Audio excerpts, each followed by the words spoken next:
G'day, it's Rob here again. Well, back in 2018, I reviewed this little mini quick change tool post from Banggood. It's made out of hard aluminium, and so is the tool holder. And at the time I thought it was pretty good. It was cheap, I think about $60 for 4 or 5 holders plus the little pull down. And I've been using it on this this old Shawblin for, well, ever since then. You know, it replaced the lantern tool post holder, which replaced a 4-way which was on it, which has now been relegated to the bigger Chinese lathe. So yeah, I'm using it on this, which is a 9-inch swing lathe with a fairly long bed. I'm perfectly happy with it. It does a great job. Don't have any chatter problems. I can part off with it. It's excellent. Never had an ounce of trouble with it. At the time, you know, quite a few people said, "Oh, those things are crap, and you know, they're no bloody good," and you know, well, maybe they are if you use it on a lathe that's too big for the holder. I mean, these are only a small holder. I only use it for, you know, small to medium-sized jobs, and it works fine. As I said, I've never had a problem. Anyway, cut to the chase. I got that 7x12 sumo lathe a little while back and reviewed it, and been using a 4-way on that. And I was looking at this the other day and I thought, gee, I reckon that would fit quite nicely on the sumo, on the 7x12. And I had a look on the internet, and a lot of people fit these or the all steel larger size quick changes on them.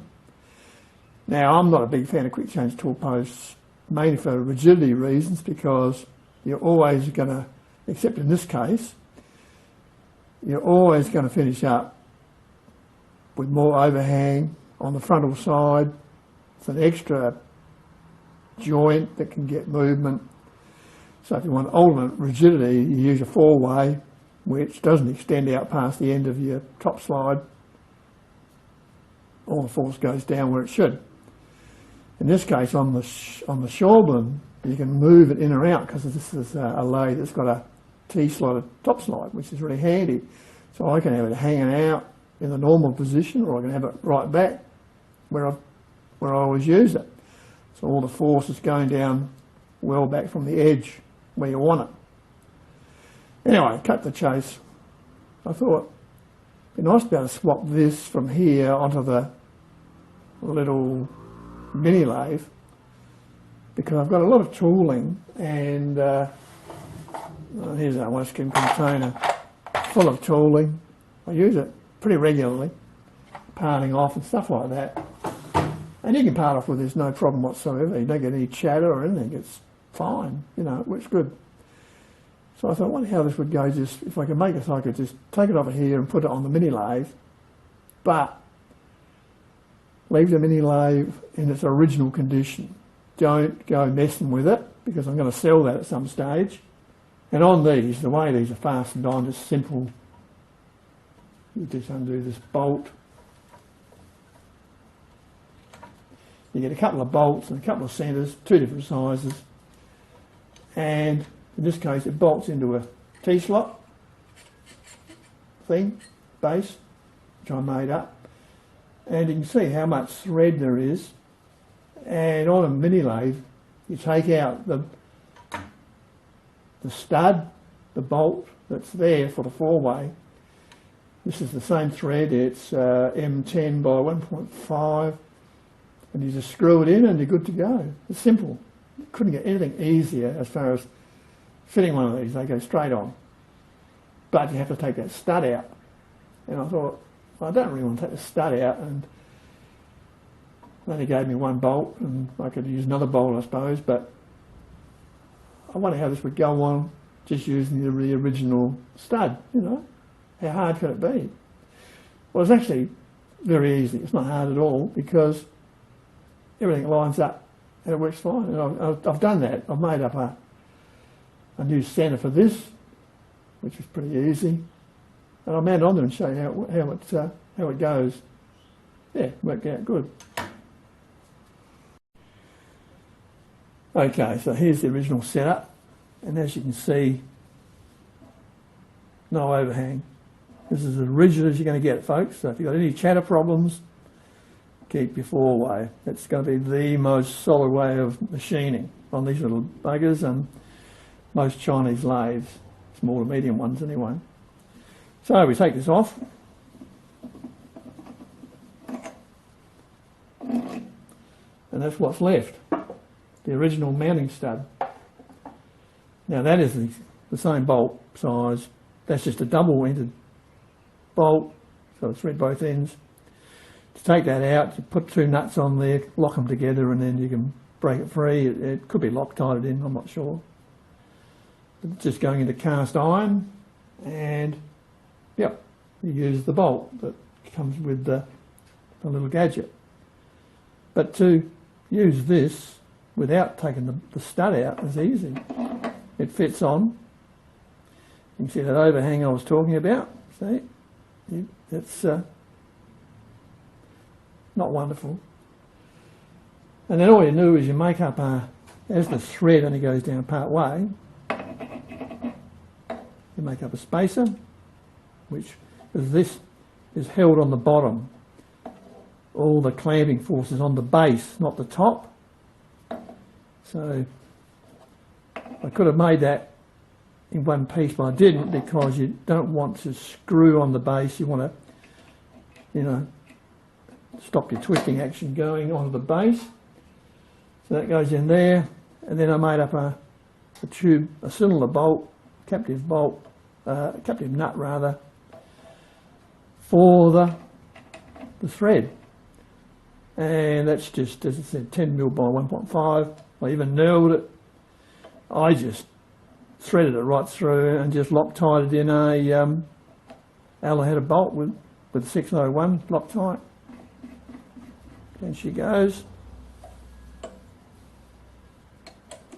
Same process as on the Schaublin. There you go. So you can, position that in exactly the same way as using the original bolt.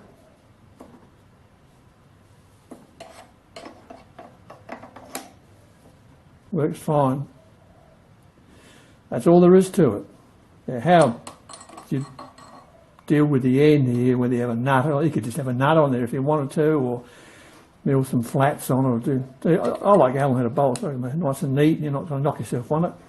You could even have a lever on there, so you can, but then it's more bloody stuff on the way, more levers. I'd rather just use a wrench of some sort on it. So how easy is that, eh? And yeah, cool. So that's it. Now a word of warning, when you do this, a word of warning.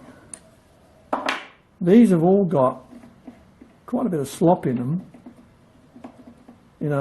from original. It's not exactly a precise fitting centre, I made this to the exact same dimensions as the original. And they make it on the sloppy side for a reason, because I started off by making a really nice snug fit, thinking, oh, this would be good, I'll, get any movement out here. Of course, there isn't any because it pulls down hard. But what happens is then it will bind. So, if you're going to do this, if you're going to play around like this, give it some slop like it originally comes with, and then when it all pulls down, it will pull down exactly how you want it. Otherwise, this lever will tend to bind, and you don't want that. But now, you can see it goes nicely, and everything's, but cool bananas. Okay, that's it. That's my little job for the morning. When you look at the centres on these, because the only advantage of having a quick change tool post is you can just swap over your tools and they're ready to go. You're not shimming stuff. I've never found shimming to be an issue because I know what shims I need for all the tools I've got. And I always use two tools in a four-way, you know, regular cutter. In this case I've got one for brass. So, you know, you can have parting off blade, whatever you want. Now, in this case, swapping it over, there's a slight difference in the centre height. This is just a tad low or high, can't remember, but it's slightly out. I think it's just a tad low. So it means you can use your tooling off the Schaublin, but you're going to have to just tweak it a bit to get it lined up. It's not an issue. I mean, it's 6 1/2 dozen out of the other. It's just that I've got a lot of my tooling in these mounts. I don't want to have to take them out of the mounts and then re-shim them in the four-way. Would it be a lot easier just to swap over the tool post, just twiddle a nut and adjust it up and go with that, and you know, I might keep going with all the various tooling that's there. So anyway, folks, that's all there is to it. If you do want to fit one of these little jiggers, and I reckon they're great, and you don't want to mess with your lathe, you want to keep it all standard for whatever reason, you want to swap this, say, from one machine to another, you can do it. You can do it dead easy.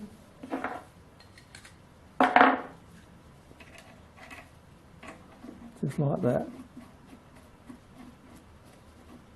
And if you're thinking about buying one of these little jiggers, I reckon they're awesome if you use them on the size lathe that they're designed for. I've even seen them selling these supposedly as quick change tool posts for Sherline, which is total bullshit because it's not made specifically for the Sherline. It will fit a Sherline, but once again, it's overkill really for such a small lathe, and it's going to restrict you on your travel on your compound, on your cross slide, because it's so much bigger.